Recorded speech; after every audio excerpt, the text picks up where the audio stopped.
Class 12 biology lesson 6 part 3 शर्करा समूह।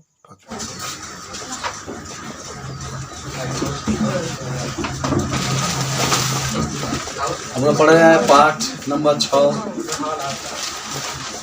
वंशागति का आणविक सिद्धांत। वंशागति का आणविक सिद्धांत, यही पाठ का नाम है।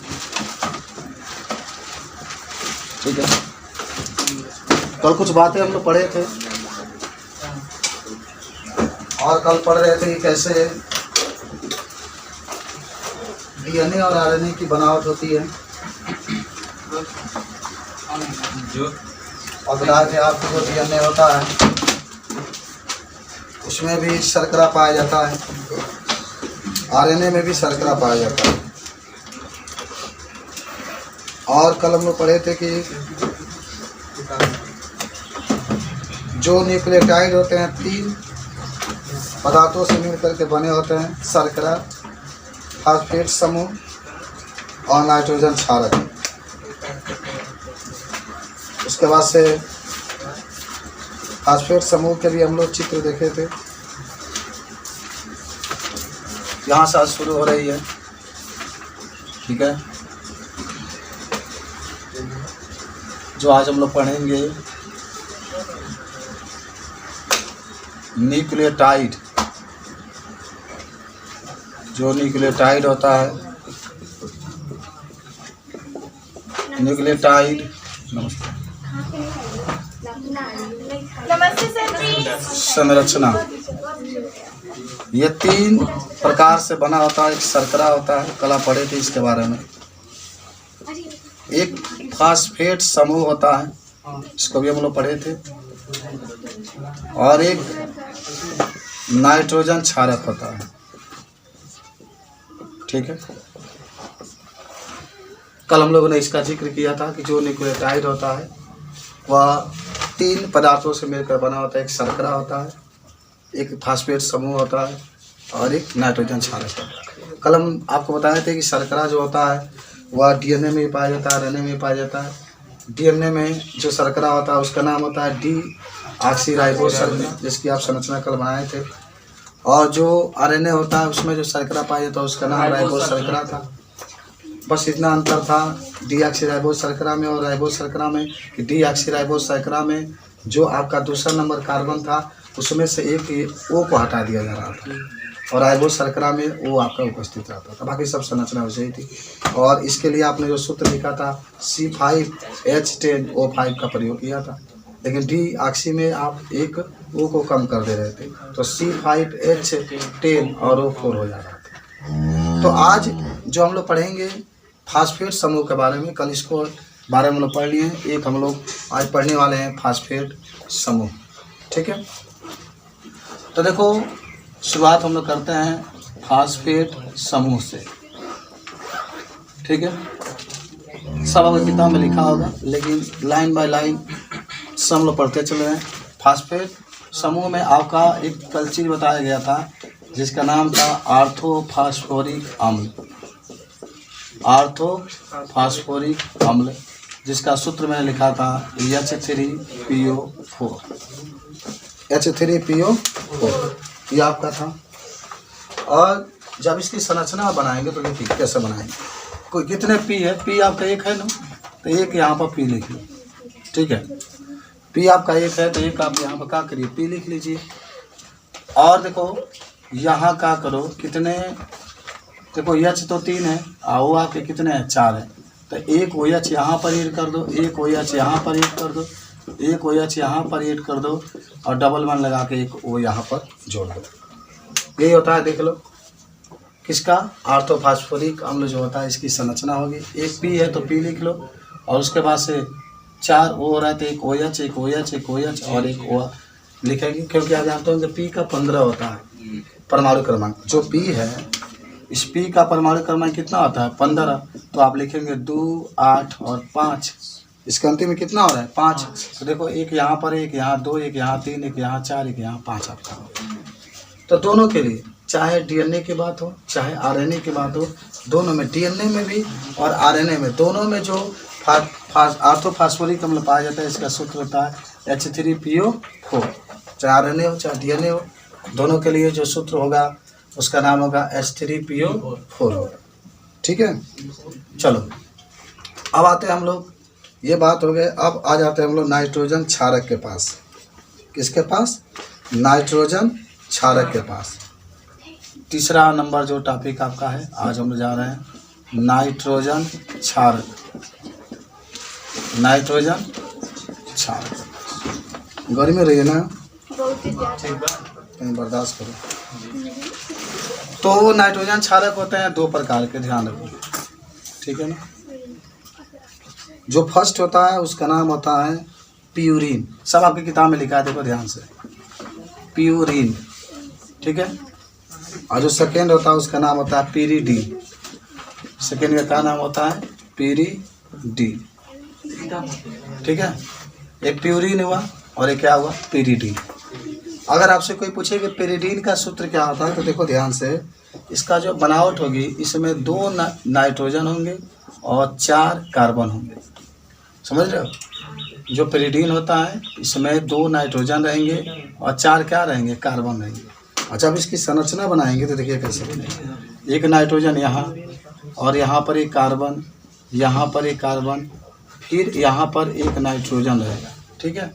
4 कार्बन चाहिए ना, और फिर यहाँ पर एक कार्बन रहेगा, फिर यहाँ पर एक कार्बन, फिर यहाँ पर एक कार्बन रहेगा। इसकी बनावट इस तरीके से आपकी रहती है, ठीक है। तो 1 2 3 4 कार्बन हो गए और नाइट्रोजन, यही है आपका पीरीडीन का सूत्र, पीरीडीन, ठीक है। और जो प्यूरिन होता है, प्यूरिन, इसका जो सूत्र होता है इसमें 2 nitrogen plus 4 carbon, 2 nitrogen plus 4 carbon, और फिर से आपके अलग से फिर से 2 नाइट्रोजन और प्लस आपके पास 1 कार्बन रहते हैं, ठीक है। ऐसे संरचना, पहले जगह संरचना बनल उसी तरीके से बना हुआ। प्यूरिन में नाइट्रोजन आपका है, जावा दर्श चालू कर देने वाटर, गर्मी हो रहा है। फिर आपके कार्बन, फिर यहाँ से कार्बन, फिर यहाँ से कार्बन, देखो इस तरीके से बना। इसके साथ एक नाइट्रोजन जुड़ जाएगा, फिर इसके साथ एक नाइट्रोजन, और फिर यहाँ पर आ जाएगा एक कार्बन, ठीक है। तो ये प्यूरिन की संरचना रहा, ये पीरीडीन की संरचना रहा। अब देखो हम बता देते हैं एक चीज़, जो प्यूरिन होता है, प्यूरिन में देखो कौन कौन नाइट्रोजन क्षारक आते हैं जो प्यूरिन होता है। तब प्यूरिन में जो नाइट्रोजन क्षारक आते हैं वो आपके होते हैं एडेनिन, क्या होगा? एडेनिन, और एक होगा ग्वानिन, क्या हो गया? ग्वानिन, इसका जी, ठीक है। हमारे प्यूरिन में एक एडेनिन आएगा और एक क्या होगा? ग्वानिन आएगा। और जो पीरीडीन है, पीरीडीन में जो आपके पास आएगा वह थायमीन आ जाएगा, आ जाएगा थायमीन, इसको टी से प्रदर्शित करते हैं, और साइटोसिन आ जाएगा, साइटोसिन, इसको सी से प्रदर्शित करते हैं, और एक आ जाता है यूरेसिन, इसको आप यू से क्या करते हैं? प्रदर्शित, ठीक है। तो ये आपके पास क्या हो गया? आगे देखो, आरएनए का माने संरचना आता है, इसमें क्या क्या दिखाया गया है, बिठा दे रहा है, ठीक है। तो आरएनए की संरचना में दिखा रहा है कि जो आरएनए होता है एकल रज्जु होता है, क्या होता है? आरएनए एकल रज्जु होता है। एकल रज्जु का मतलब इसमें एक ही रेखाएं इस तरीके से उपस्थित है। तो देखो ये कैसे बनता है, कहीं भी आरएनए देखेंगे तो इसी तरीके से आपको बना हुआ दिखाएगा। ये आपका फास्फेट समूह है, और ये आपका शर्करा है, फिर फास्फेट समूह है, फिर शर्करा है, फिर फास्फेट समूह है, फिर शर्करा है, ठीक है। और क्या है देखो, ये जो है नाइट्रोजन क्षारक है, एडेनिन, ग्वानिन साइटोसिन यूरेसिल आपका क्या होता है? Adenine guanine cytosine uracil. ये किसकी संरचना रहा? ये रहा आपका आरएनए का संरचना। आरएनए का होता है एकल रज्जुक होता है, ठीक है। अब आ जाओ डीएनए की संरचना। डीएनए की संरचना, ठीक है। तो देखो डीएनए की जो संरचना होती है, जो डीएनए होता है ये बाबू इधर पहले समझो ना, क्या लिख रहे हो, क्या फायदा है लिखने से, कुछ पता ही नहीं चलेगा क्या पढ़ाया जा रहा है। पहले समझो डीएनए जो होता है वह जैसे ये एकल रज्जु लिखे थे ना, डीएनए आपका द्विरज्जुक होता है। यहाँ पे याद कर लेना डीएनए द्विरज्जुक होता है। यानी द्विरज्जुक का मतलब होता है कि इसमें दो पॉली या दो आप पेप्टाइड कहते हैं, जिसको पॉलीपेप्टाइड बंध पाया जाता है। दो पॉलीपेप्टाइड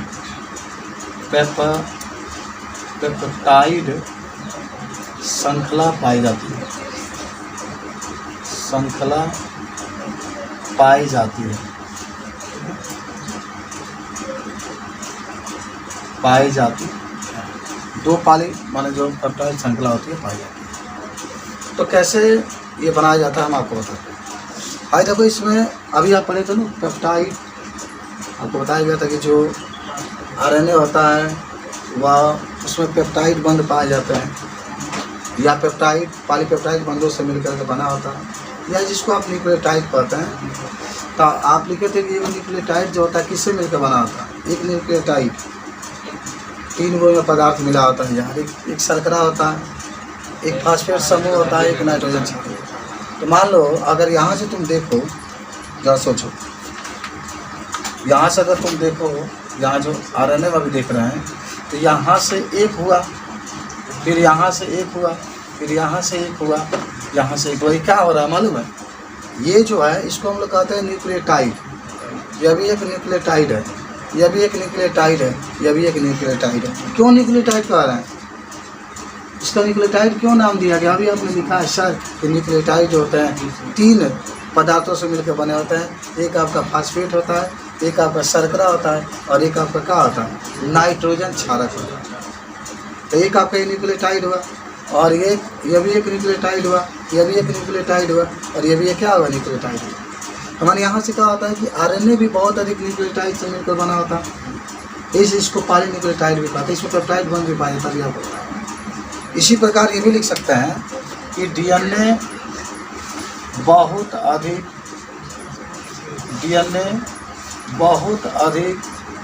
न्यूक्लियोटाइड से मिलकर बना होता है, से मिलकर बना होता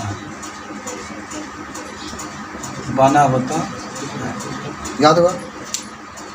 हालांकि इसमें 2 पॉलीपेप्टाइड श्रृंखलाएं पाई जाती है, अभी आपको बता रहे हैं कि बहुत अधिक न्यूक्लियोटाइड से मिलकर के बना होता है। ये द्विरज्जुक होता है, तो देखो कैसे द्विरज्जुक होता है। अच्छा एक और चीज़ हम बता देते हैं, अभी आगे बता देंगे कि देखो यहाँ पर सल्फर, यहाँ पर फास्फेट, यहाँ पर फास्फेट, फिर यहाँ पर सल्फर, यहाँ पर फास्फेट, फिर सल्फर, फास्फेट, फिर सल्फर, फिर फास्फेट। तो फास्फेट सल्फर क्या बात कर रही है? देखो हमको मत सिखा बात कर रही है, देखो मत लिखो, पहले समझो इसको। चलो फास्फेट शर्करा जैसे बना है उसी तरीके से देखो इसके साथ भी अब क्या जोड़ने वाले हैं? नाइट्रोजन क्षारक।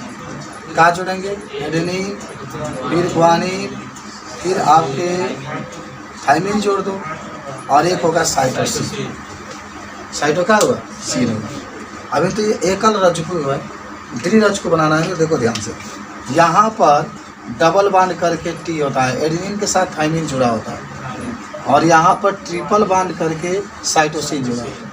फिर यहाँ भी थाइमिन है, इसके साथ एडेनिन, और फिर यहाँ ट्रिपल बांध करके क्या होता है? ग्वानिन जुड़ा होता है। और फिर इसके साथ क्या रहेगा? एक सल्फर, इसके साथ एक सल्फर, इसके साथ एक सल्फर, इसके साथ एक सल्फर, और के बाद ये फास्फोरस इसके साथ जुड़ा, फिर देख रहे हो? और फिर इसके साथ क्या जोड़ा? फास्फोरस, यहाँ से ला के इसको, ठीक है। और ऐसे एक सल्फर है, इसे सल्फर के साथ एक फास्फेट और जोड़ दें, फिर सल्फर, फिर फास्फेट, फिर सल्फर, फास्फेट, सल्फर, फास्फेट, इस तरीके से समझ रहे हो। तो इसीलिए हम लोग इसको कहते हैं कि जो डीएनए होता है वह द्विरचक होता है। इसकी अगर श्रृंखला बनाते हैं तो कहीं दिखाई देता होगा कि इस तरीके से आप क्या करते हैं, श्रृंखला द्विरचकों के रूप में डीएनए को बनाया जाता है, पढ़े भी होंगे इस तरीके से। तो कहने का मतलब क्या है कि अगर ऐसे पूछे आपको बताने के लिए तो इसको आप बता सकते हैं कि जो ये किस तरीके से बनाया जाता है, देख रहे हैं, बता दोगे इसको। अच्छा, एक चीज़ और बता दें हम यहाँ पर, नोट पॉइंट को सब लोग याद रखें कि पहला बात इसमें जरूर याद रखना कि जो डीएनए होता है, डीएनए द्विरचक होता है, आपको याद होगा। और डीएनए में जो नाइट्रोजन क्षारक होते हैं तो उसमें हमेशा एडेनिन के साथ जो थाइमिन होता है इसमें द्विबंध होता है, द्विबंध के साथ जुड़ा होता है। और जो ग्वानिन के साथ साइटोसिन होता है ये ट्रिपल बंध के साथ क्या होता है, जुड़ा होता है। तो मैं आपको बता दूँ कि डीएनए के अणुओं के मध्य नाइट्रोजन क्षारक में क्या देख रहे हैं, एडेनिन के साथ थाइमिन द्विबंध से और ग्वानिन के साथ साइटोसिन त्रिबंध से जुड़ा होता है। एडेनिन के साथ थाइमिन, अच्छा जहाँ लिख देता है प्रतीक में लिख देता है, टी लिख देता है, यहाँ पर ये लिख देता है, द्विबंध से तथा ग्वानिन के साथ साइटोसिन त्रिबंध से जुड़ा होता है, तथा ग्वानिन के साथ साइटोसिन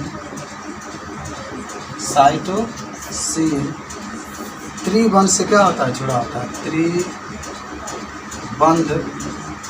से जुड़ा होता है। ये पहला आपको याद होना चाहिए। माने कहीं भी आपको दिखाई देगा कि जो एडेनिन होगा हमेशा ग्वानिन के साथ, एडेनिन जो होगा हमेशा थाइमिन के साथ डबल बॉन्ड, और जो ग्वानिन होगा साइटोसिन के साथ ट्रिपल बॉन्ड से जुड़ा होता है, ठीक है। अच्छा, अगर इसमें कोई पूछता है, एक चीज़ आता है देखो, इसमें एक इसके बीच में बांध बनेगा, फास्फोरस और सल्फर के बीच में, ठीक है, और एक सल्फर और जो नाइट्रोजन क्षारक है इसके बीच में बनेगा। अच्छा, जो बंद यहाँ पर बनेगा, जो बंद इसका नाम होगा और वही बंद इसका भी नाम होगा, और जो इसका नाम होगा, जो इसका नाम होगा, सेम चारों का नाम वही होगा। लेकिन इसमें 3 बंद आपको दिखाई दे रहा है। चाहे आप इसमें देखिए तो इसमें 2 ही दिखाई दे रहा है, एक 2 ही दिखाई दे रहा है। तो अगर आपसे कोई पूछे कि बताओ, एक होता है आपका कि फास्फोएस्टर बंध का होता है, एक होता है हाइड्रोजन बंध का होता है, ठीक है ना, और एक होता है कि ग्लाइकोसाइडी बंध का होता है। 3 प्रकार के माने बंध आपके पाए जाते हैं, समझ रहे। तो थोड़ा सा आपको बता दें कि सबसे पहला जो बात होता है इसका नाम होता है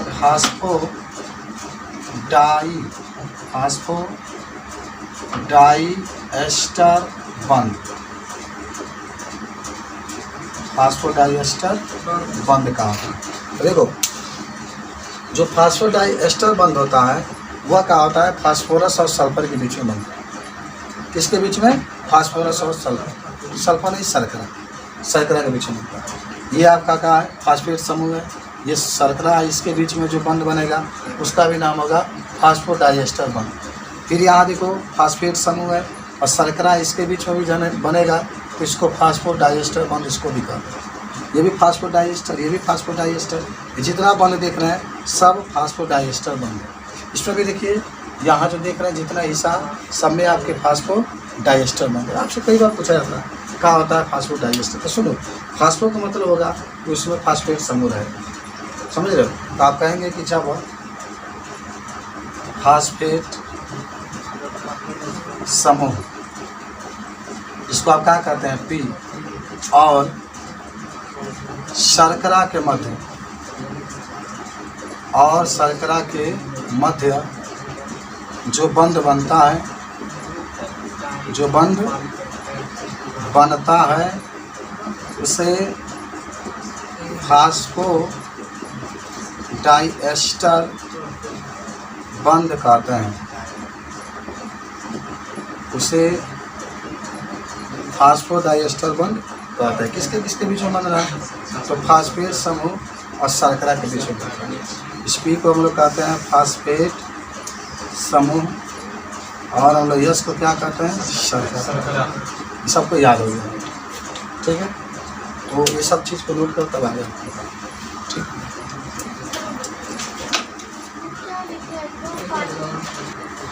वह बंध बस इतना याद रखना कि शर्करा और नाइट्रोजन क्षारक के बीच में बनता है। यह बंध शर्करा किससे प्रदर्शित करते हैं? यस। और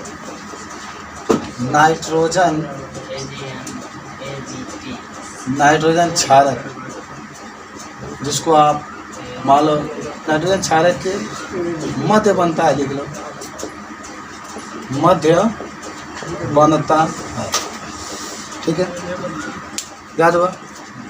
यानी जो बंध होता है ये शर्करा है, और जो नाइट्रोजन क्षारक है, शर्करा और नाइट्रोजन क्षारक के मध्य क्या होता है? ये बंध बनता है, ग्लाइकोसाइड बंध, ठीक है। और लास्ट एक बंध होता है इसमें जिसका नाम होता है हाइड्रोजन बंध। दूसरा था, तीसरा आपका है हाइड्रोजन बंध। हाइड्रोजन बंध ये कहा होगा ना, तो दो नाइट्रोजन क्षारकों के बीच में हाइड्रोजन बंध पाएगा, ठीक है ना। कि यह दो नाइट्रोजन